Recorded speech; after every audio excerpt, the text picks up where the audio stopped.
Let's return now, though, to the story that we were just discussing. We've seen those hateful anti-Semitic attacks in Victoria over the weekend. For more on this, we're joined by Sacha Roytman, CEO of Combating Antisemitism Movement.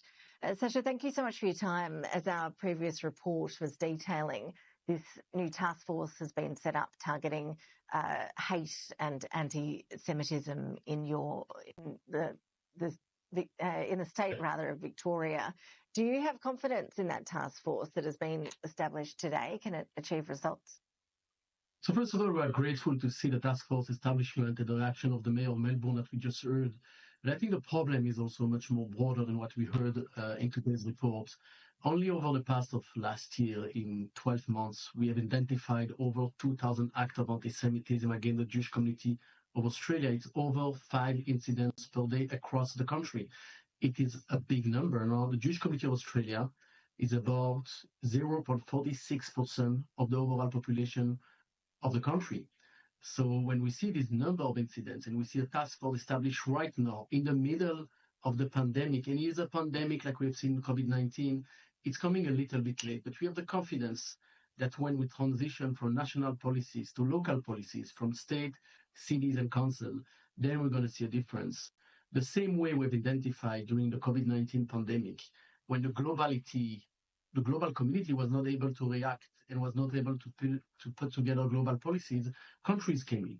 From the countries, it moved on to states and then to cities, and the local leadership combat the pandemic, and it's what we're going to see is the only way to make it happen. So this is why also on our side, the Combat Antisemitism Movement, we are building a structure to help city leadership, mayors, council members, premiers even, to be able to recognize anti-Semitism, to act and react.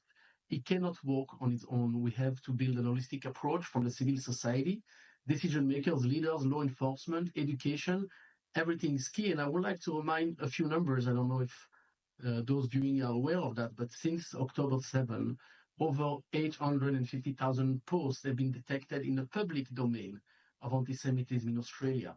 Posts online on social media, this number close to 1 million is spreading hatred. So we need to start with social media, education, and other places. And I like just to remind a survey that we just released recently, and we try to understand the scope and the public opinion. We've identified that over 30% of Australians have a negative sentiment toward the tiny Jewish community of Australia. This is enormous. We shouldn't accept that. It is starting from education, from school system, from public awareness, from media and other places. But then we asked the question, what the local community would like to see. And we found that both in Victoria and other places, but in Victoria, over 54% of the community would like to see more action done by the state government and the cities. So when we see these numbers, we know that more should be done and has to be done. And we believe that the task force is one way to do it. We offer more actions, more accountability, and definitely a zero tolerance policy. I think that's what we have seen during the weekend. When incitement turns into real-world violence and extreme violence, that's a cross line that we shouldn't cross anymore in our history. And let's not forget that Australia has the largest number of local survivors per capita in the world. And 80 years ago, they saw exactly the same actions against Jewish businesses, against synagogues in place of worships in Nazi Germany. And having them still alive and seeing that today is unacceptable, and we shouldn't accept that. And we still have a chance to combat it. We still have a chance to go back on time and to have a zero tolerance policy and protect this tiny Jewish community that does so much for Australia. It's been there for hundreds of years and are deeply Australian. And I think that we should make everything that we can as a society to protect the community. Sacha Roytman, thank you. Joining us live there from Tel Aviv. Appreciate your reaction.